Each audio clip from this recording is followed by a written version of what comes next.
भाव से समझता है कि नहीं। जब भगवान ने मोहिनी अवतार लिया तो संसार में ऐसा कोई नहीं था, ना कोई देवता, ना कोई दैत्य, ना कोई मनुष्य जो भगवान पे मोहित ना हुआ हो। हर कोई मोहित हो गया था, यहाँ तक कि बाबा भोलेनाथ भी मोहित हो गए थे।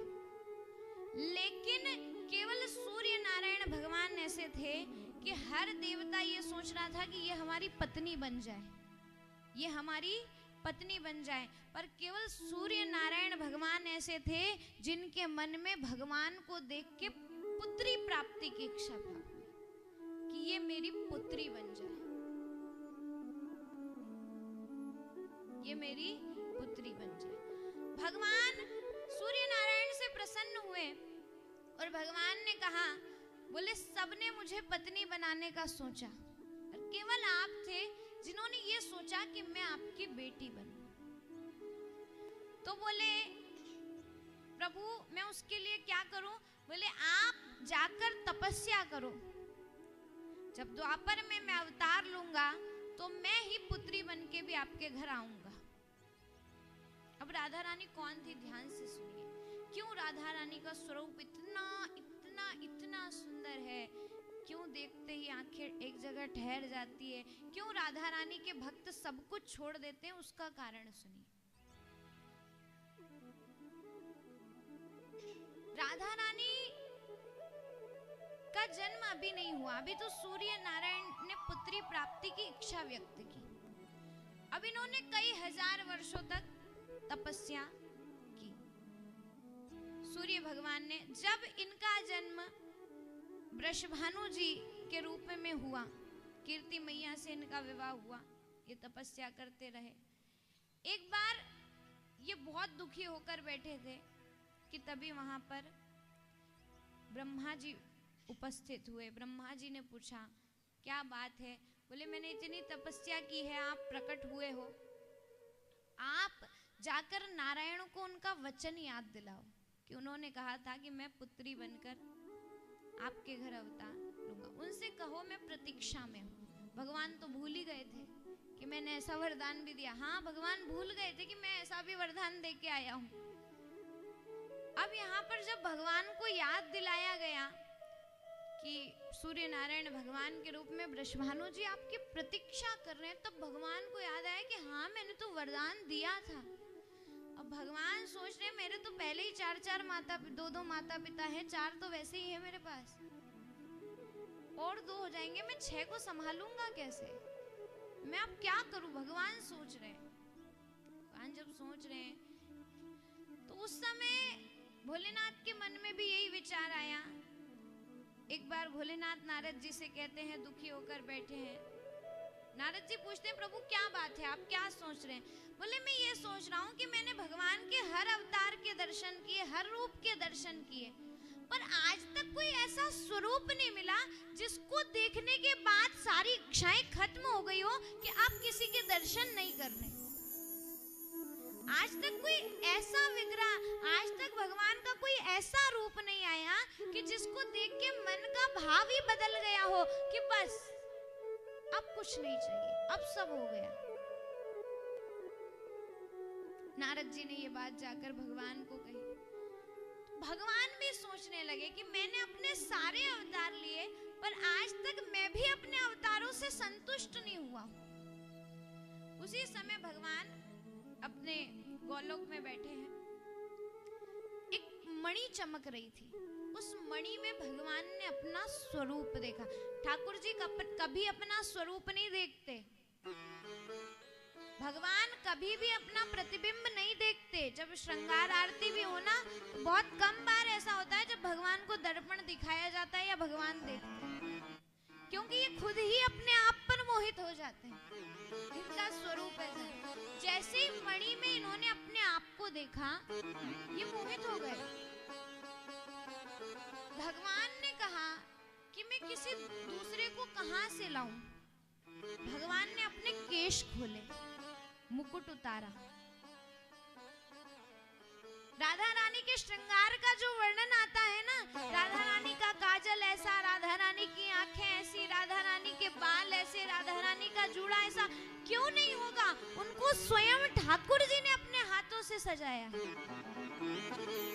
आज भगवान ने अपने केश खोले, आंखों में काजल लगाया, सारा श्रृंगार किया। जैसे ही श्रृंगार किया तो भगवान से भी सुंदर भगवान का वो श्रृंगारित स्वरूप दिखने लगा।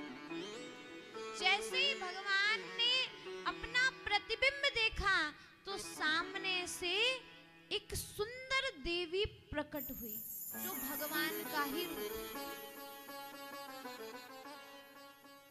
जो भगवान का ही रूप थी।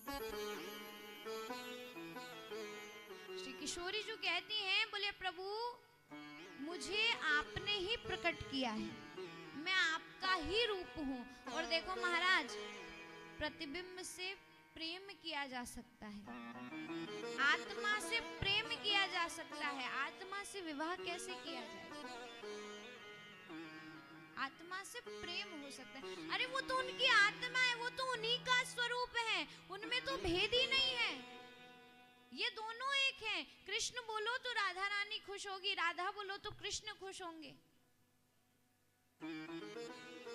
इनमें तो कोई भेद ही नहीं है। उसी समय वो जो स्वरूप प्रकट हुआ, वो ही स्वरूप श्री कीर्ति माता के गर्भ में, वो सुंदर समय आया जब राधा रानी का जन्म होना था। वही अष्टमी तिथि। और आपको पता है कि जब भी भगवान ने अवतार लिया तो कभी रात्रि के समय लिया, कभी दोपहर के समय लिया, पर किशोरी जी का जब अवतार हुआ ना तो भोर के समय, जिस समय पुष्प खिलते हैं, जिस समय सारा वातावरण शांत होता है, जिस समय मस्तिष्क में कुछ नया करने की ऊर्जा प्रदान होती है, जिस समय मन शांत होता है, वो भोर का समय किशोरी जी ने, क्योंकि यही सोच के तो किशोरी जी का स्वरूप प्रकट किया गया कि आज तक हम किसी स्वरूप पर मोहित नहीं हुए। अब कोई ऐसा स्वरूप हो जिसको देखकर काम की भावना मन से चली जाए। वास्तविकता में राधा रानी के जो भक्त होते हैं ना, उनको ये संसार से, ये काम से, किसी से मतलब नहीं। जैसे ही राधा रानी का प्रादुर्भाव हुआ महाराज, बोलिए किशोरी राधा रानी सरकार की। जैसे ही राधा रानी का जन्म हुआ, इतना सुंदर स्वरूप कि कीर्ति मैया, वृषभानु जी देखते ही रह गए। इतनी नाजुक सी नन्ही सी लली जब हाथ में आई महाराज, इतनी नाजुक, इतनी कोमल, इतनी सुकोमल। जैसे ही राधा रानी को देखा, उसी समय मोहित हो गए, आंखों से अश्रुधारा बहने लगी। जो देख रहे हैं वो हर कोई कह रहे हैं। अब यहाँ पर क्या हुआ कि 8 दिन तक तो राधा रानी ने अपने नेत्र ही नहीं खोले, आंखें नहीं खोली। तो 10-5 मिनट बच्चा आंखें नहीं खोले तो माँ बाप घबरा जाते हैं, नर्स ये क्या हो गया, सिस्टर ये क्या हो गया, डॉक्टर ये क्या हो गया, देखो, है ना।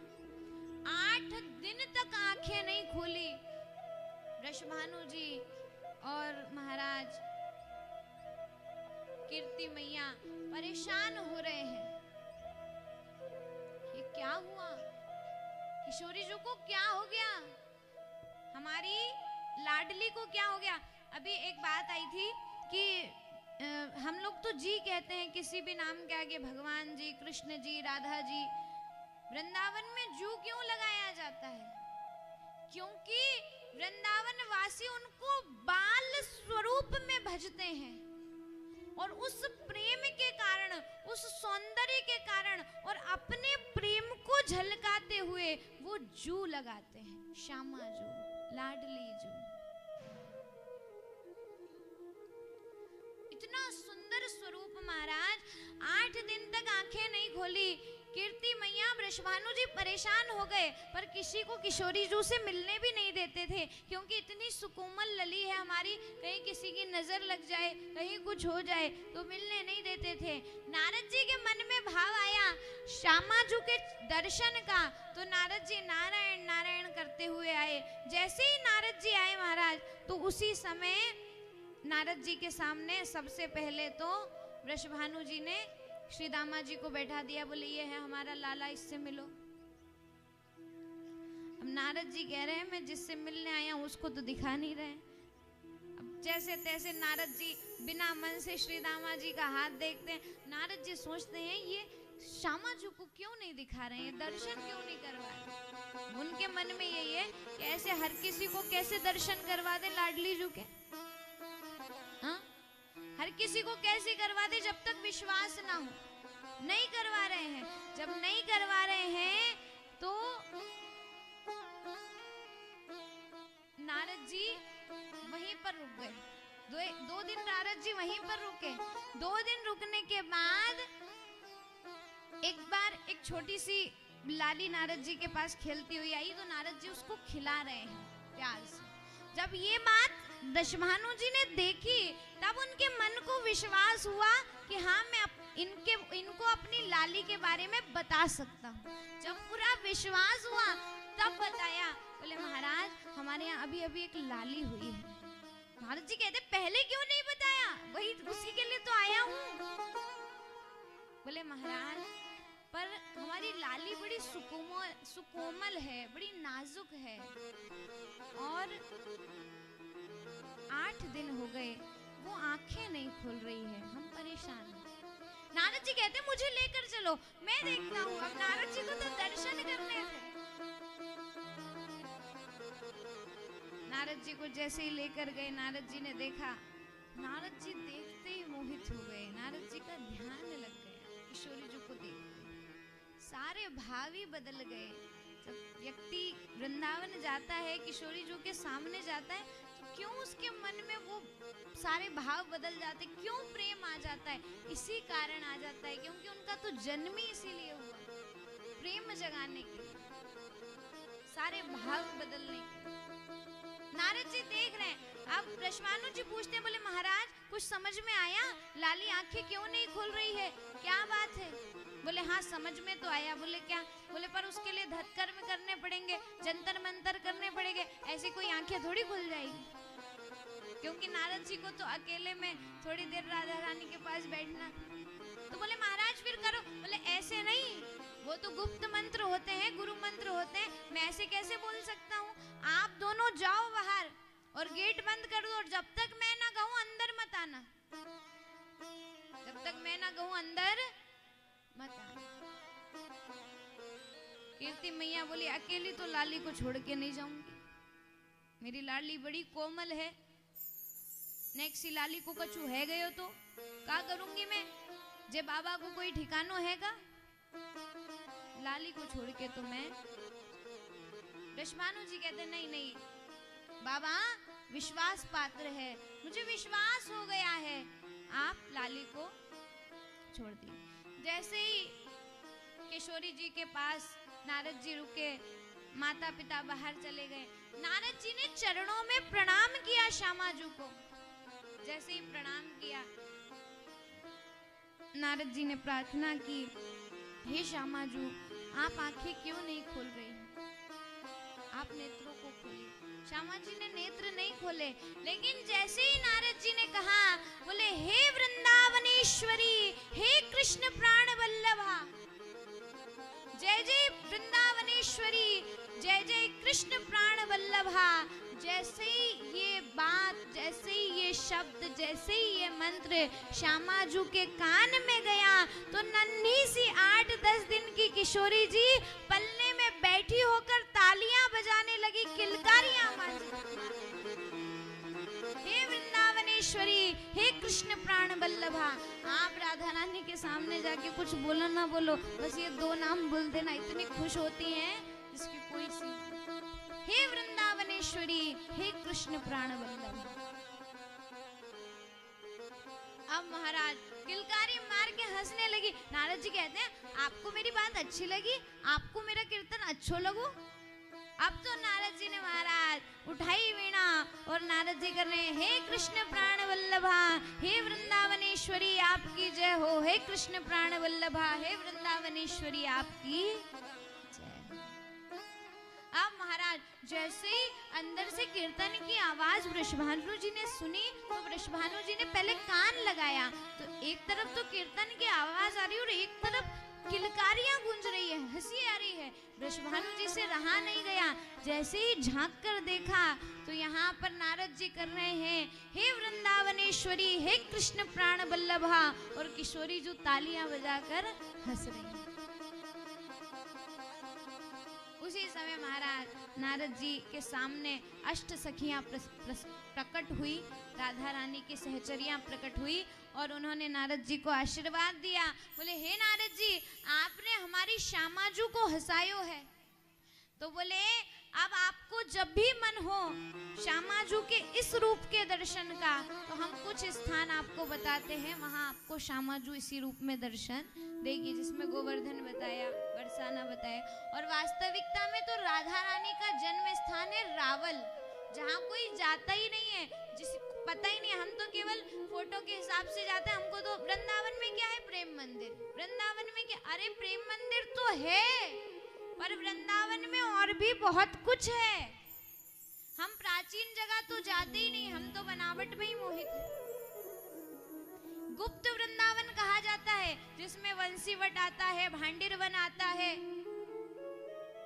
मानसरोवर आता है, रावल आता है। राधा रानी कहाँ बचपन में माता का पूजन करने जाती है, वो स्थान आता है, आज भी वो पेड़ वैसा का वैसा। लेकिन उन जगह पर जाकर भगवान को महसूस वो ही कर सकता है जो भक्त होगा। बाकी तो देख कर कहते हैं ऐसा खंडर, यहाँ राधा रानी का जन्म हुआ था। रावल में राधा रानी का जन्म हुआ, बरसाने में जाकर उन्होंने लीलाएं की। नारद जी जाने लगे। नारद जी जब गए तो वृषभानु जी और कीर्ति मैया आई। जैसे ही लाली को गोद में लिया, लाली ने वापस आंखें बंद कर। मैया कहती है, बाबा आया, ना जाने कहा थे धतकरम करके गया, पर लाली तो मेरी आंखें ना खोल रही। उसी समय धीरे से वृषभानु जी किशोरी जी के कान में जाकर बोलते हैं, हे कृष्ण प्राण वल्लभा, हे वृंदावनेश्वरी, हे वृंदावनेश्वरी, हे कृष्ण प्राण वल्लभा। जैसे ही ये शब्द सुने कि वापस तालियां किलकारियां मारकर किशोरी जी हंसने लगी। अब महाराज, अब तो दोनों पति पत्नी, पूरा बरसाना, पूरा ब्रज एक ही बात कह रहा है, हे वृंदावनेश्वरी, हे कृष्ण प्राण वल्लभा, हे वृंदावनेश्वरी, हे कृष्ण प्राण वल्लभा। बोले किशोरी राधा रानी सरकार की। आइए 2 मिनट हमारे मन को राधा रानी के चरणों में लेकर चलते हैं। राधा रानी से प्रार्थना करते हैं कि ऐसी कृपा कभी हम पर भी हो, हम भी कभी आपकी उसी मुस्कुराहट को हमेशा देखते रहें, जीवन भर देखते रहें। एक नजर कृपा की कर दो लाड